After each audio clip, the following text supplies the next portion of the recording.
Bonjour, nous allons essayer aujourd'hui de réaliser la maquette 3D d'un packaging.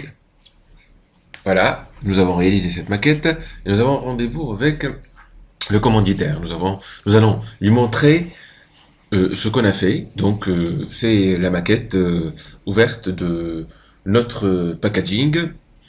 Il faut dire que c'est un peu difficile pour le client d'apercevoir l'aspect final de son produit. Alors pour ceci, il faut préparer une simulation en 3D, c'est-à-dire une maquette 3D de ce packaging pour lui donner une idée sur l'aspect final de son produit. Alors, nous avons préparé son maquette et comme vous voyez, cette maquette est composée bien sûr de 6 facettes. Donc les facettes de en haut et en bas, les facettes de face et de dos, et bien sûr les deux facettes de profil.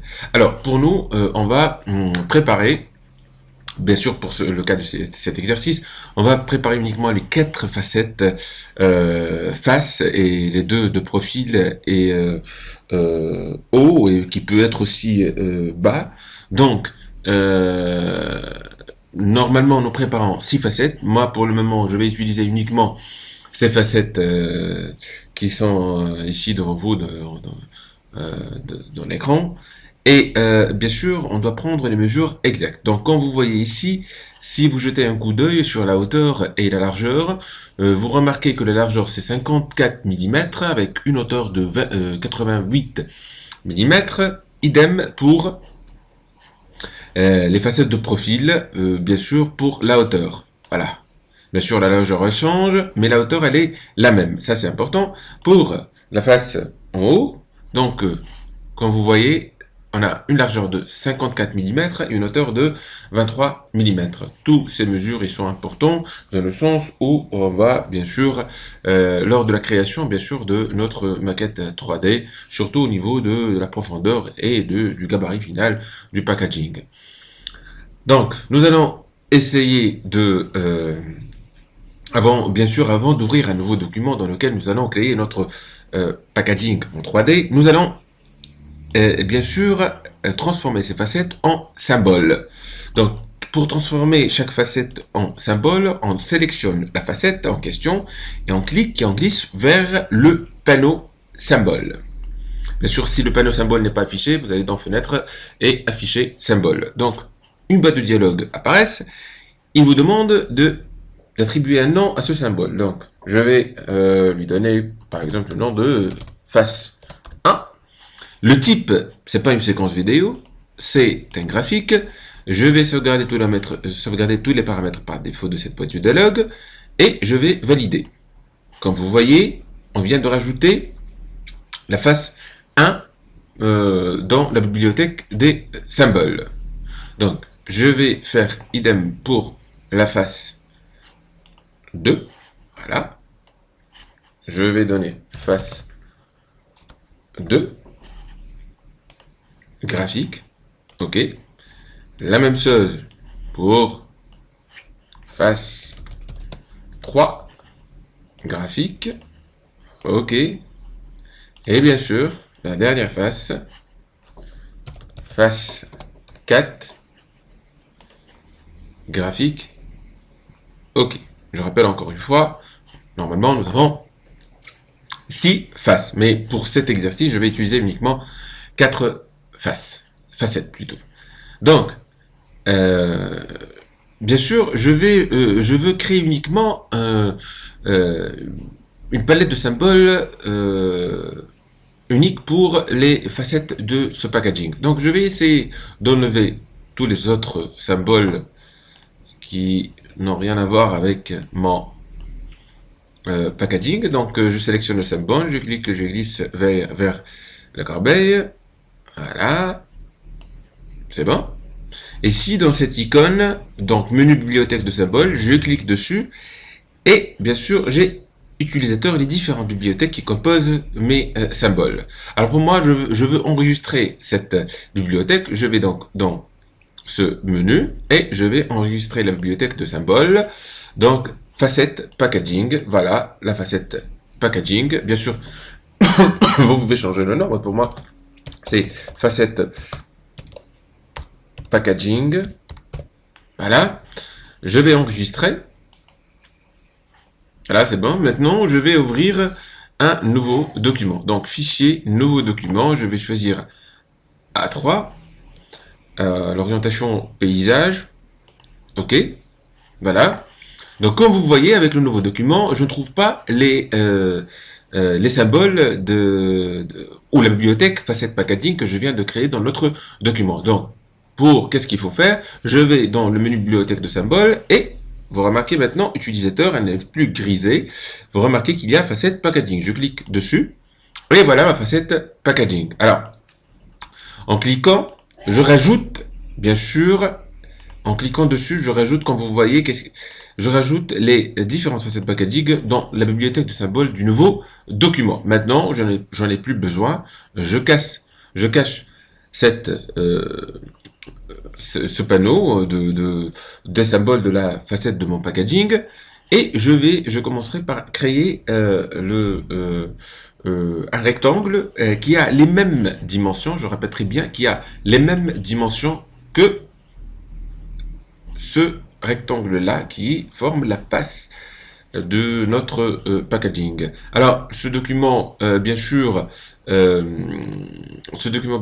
a ce triangle, ce rectangle que je vais créer, bien sûr, a une largeur de 54 mm avec une hauteur de 88 mm. Je valide OK. Voilà, c'est mon rectangle de facette. Maintenant, qu'est-ce que je vais faire? Je vais aller directement dans Effet, 3D, Extrusion et biseautage. Je clique et il y a une boîte de dialogue. Donc, cette boîte de dialogue, je vais cliquer sur Aperçu directement. Comme vous voyez, déjà, j'ai un aperçu de mon modèle 3D. Donc, bien sûr, il y a ici la perspective. Vous pouvez changer la perspective. Vous pouvez, bien sûr, tester tous les paramètres et les options qui se trouvent dans cette boîte de dialogue. Ce qui est important pour moi maintenant, c'est quand vous voyez la profondeur. C'est-à-dire la profondeur d'extrusion de mon packaging qui est très importante. Pour moi, cette profondeur, elle forme la largeur de la facette de profil. Donc, qu'est-ce que je vais faire? Je vais annuler pour le moment. Et je vais voir, donc, ici, je vais jeter un coup d'œil sur... je vais remplir le lien pour voir les mesures. Donc, pour la largeur de la face de profil, c'est 21, comme vous voyez. Donc, la largeur de la face de profil, c'est 21. Donc, je retourne sur mon document. Et il faut faire attention, il faut convertir en points. Donc, 21 mm, je vais convertir en points. Donc, 21 mm, je vais écrire ici, je vais utiliser la fenêtre de nouveau document. Donc, 21 mm. Et je vais changer l'unité ici, point, pour réaliser la conversion. Donc, point, donc j'ai 59,53. 59,53. Donc, annulé, 59,53. C'est la profondeur de mon packaging lors de l'extrusion. Donc, ici, c'est 50 par défaut. Donc, je vais changer. Donc, 59,53. Aperçu. Donc, c'est bon. Maintenant, avant de valider, on va réaliser le plaquage. Donc, le plaquage, on va réaliser l'habillage des différentes facettes qui composent mon packaging. Donc, je clique sur plaquage. Voilà, une autre fenêtre qui s'ouvre. Et comme vous voyez ici, il y a de 1 à 16. Donc, pour moi, je vais cliquer 1. Comme vous voyez, à chaque fois, il sélectionne, regardez l'écran, il sélectionne, il vous montre avec un cadre rouge, la facette sélectionnée. Donc, en changeant à chaque fois la facette, comme vous voyez, il sélectionne la facette en question. Donc, pour moi, la facette 1, c'est la vue de face de mon packaging. Donc, je vais dans Symbole. Donc, je vais dans Symbole. Et qu'est-ce que vous voyez ici? Je trouve mes face 1, face 4, 3 et 2. Donc pour moi, j'ai pas besoin de la face 1. Je clique dessus. Voilà. Ma face 1, elle est bien installée, ajustée à ma facette, ma première facette. Donc, je suis satisfait. Je passerai aux autres facettes. Donc, je passe à l'autre. J'ai pas besoin de cette facette parce que c'est inutile de la présenter maintenant. Elle est pour ce côté de cet angle-là. Je ne verrai jamais le dos de mon packaging. Donc, je passe à une autre facette. Non plus cette facette. Pas ceci. Et voilà, l'autre facette. Alors, je vais dans symbole et je sélectionne la facette en question. Bon, la facette 2, je sélectionne la facette 2. Voilà. Ici, la facette 2, elle n'épouse pas la forme de mon document. Donc, mais avant de changer l'orientation de cette facette, je vais cliquer sur géométrie invisible ici pour voir le... Voilà, géométrie invisible, ce qui va me permettre de voir les différentes facettes au fur et à mesure sur mon packaging en question. Donc maintenant, je vais changer l'orientation en plaçant le curseur de la souris ici. Hop, je clique sur le Shift pour avoir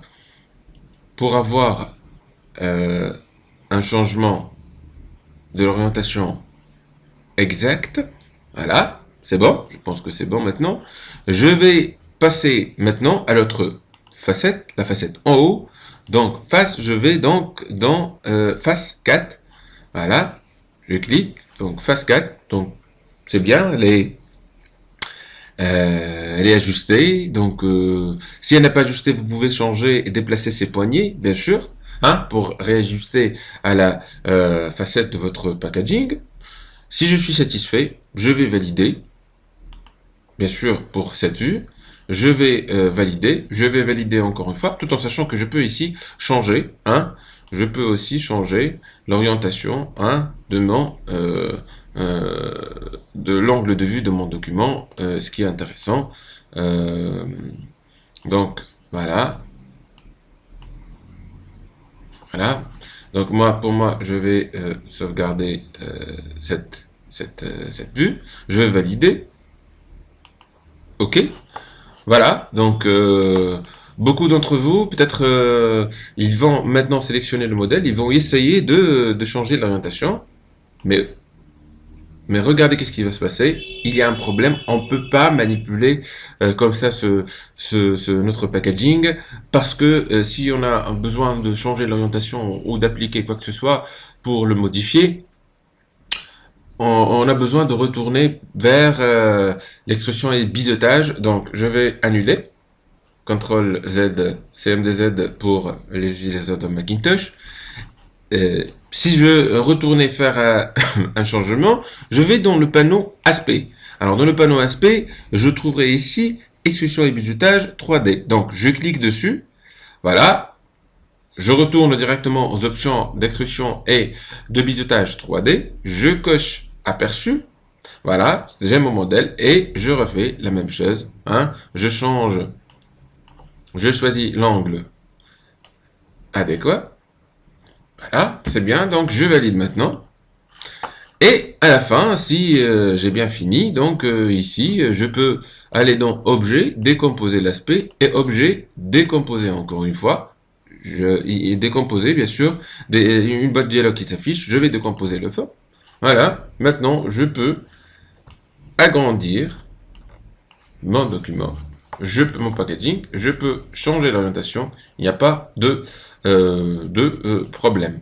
Voilà, nous venons de créer une maquette 3D pour le packaging d'un paquet de cigarettes. Vous pouvez bien sûr créer plusieurs vues. Grâce à cet effet qui est très intéressant et qui nous aidera à préparer une simulation 3D pour n'importe quelle maquette. D'ici à notre tutoriel, je vous souhaite une très bonne continuation et à très bientôt.